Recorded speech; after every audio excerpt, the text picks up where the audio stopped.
All right, the next reaction we're going to look at as we're doing reactions with aldehydes and ketones is the Wittig reaction. Wittig wins the Nobel Prize in 1979 for this reaction. Go big W-I-T-T-I-G.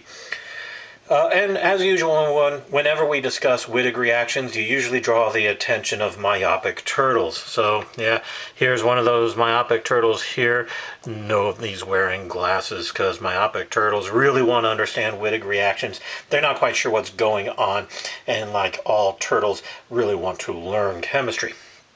So let's look at this Wittig reaction. You gotta love the Wittig reaction because it's just so straightforward. When you look at the reactants and then you realize, okay, we're doing a Wittig reaction, your head automatically knows what the products are going to be once you've learned about it.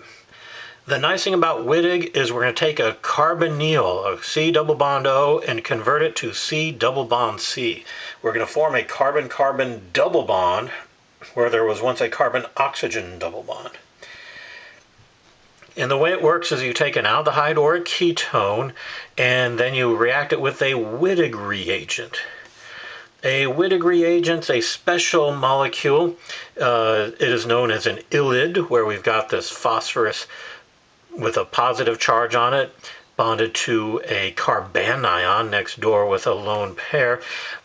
And when you do that, when you take an aldehyde or ketone, react it with a Wittig reagent, this carbon that was the carbanion here just gets attached to where this oxygen was. So you have RC, H or R prime, aldehyde or ketone, double bonded to this carbon right here and the two groups that were on that carbon, plus a triphenylphosphine oxide.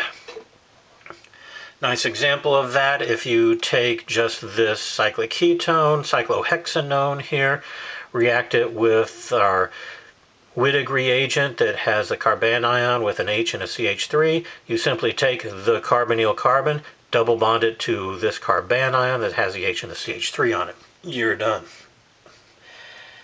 Okay, well, how do we make this Wittig reagent? Well, first thing, let's look at this Wittig reagent. That's a phosphorus with 3 phenyl groups, a triphenylphosphine. That's a monstrous molecule. That's large. I mean, each one of these phenyl groups has 6 carbons and 5 hydrogens on it, and we've got 3 of those guys on there. Plus what's ever over here, this is a beast of a molecule, this ylide, when we have positive and negative on adjacent atoms with octets. Note this ylide has a resonance form, and you can draw it as the triphenylphosphine double bonded to the carbon. Instead of the plus and minus here, you can take these 2 electrons, move them down here to form the double bond between the phosphorus and the carbon. And the truth of the matter is, I like to draw it this way. When you draw it this way as the ylide, that gives you information about what's going to attack. Oh, no, we have a carbanion. Carbanion is very nucleophilic, so we know that this carbon's going to attack something. But if you draw it this way, this really tells you what the product's going to be much more easily. Yeah, if I had that double bond here, realize you just pluck off this oxygen and take the double bond carbon here and just set it right on top where that oxygen was. So I like to draw it this way as the double bond because it makes it that much easier to figure out or to just draw the product. All right, how do we make this ylide? Well,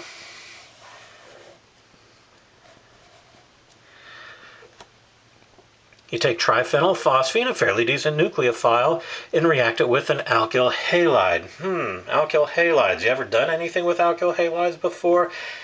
Absolutely. Alkyl halides, wonderful, wonderful molecules. We do so many things with them. We do substitutions, eliminations. Now we're making ylides. We made Grignard reagents and alkyl lithiums and everything out of them. Gotta love alkyl halides. But in a simple SN2, good nucleophile, attach the carbon containing the halogen, simple SN2, and you get that phosphorus with a positive charge on there. Note, we do not have a negative charge on this carbon yet. How do we get a negative charge on this carbon? We need a strong base. So if we take this beast right here, put in some base, a strong enough base to take this hydrogen, it'll snag the hydrogen, the carbon-hydrogen bond breaks, 2 electrons go on that carbon, and we make our ylid. And the base has to be pretty strong. The base is usually used CH3, CH2, CH2, CH2, Li, butyl lithium, an organometallic reagent. We also often use phenolithium, another organometallic reagent, C6H5Li phenolithium. Both can be used as a strong base. Note, both of these are organometallic reagents. Alkyl lithiums both react as carbanions, strong bases that will take that hydrogen. Okay, the mechanism of the reaction, gotta love the mechanism here. When you have your ylid, and I'm drawing it with not as a double bond here, but as a carbanion, since this resonance form shows us more what the reaction's like. We have a carbanion, wants something positive, it'll attack the carbonyl carbon. The pi bond between the carbon and the oxygen breaks and forms a bond with this phosphorus, making this little square beast right here, where we have the CH2 that was here, the carbonyl carbon, the carbonyl oxygen, bonded to this phosphorus, this nice square.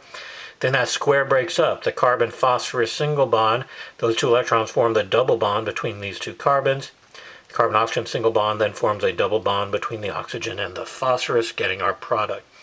This is an oxaphosphatane, which is just fun to say. All right.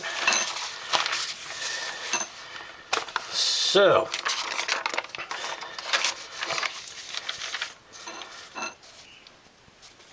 let's look at these reactions here. Let's look at some Wittig reactions.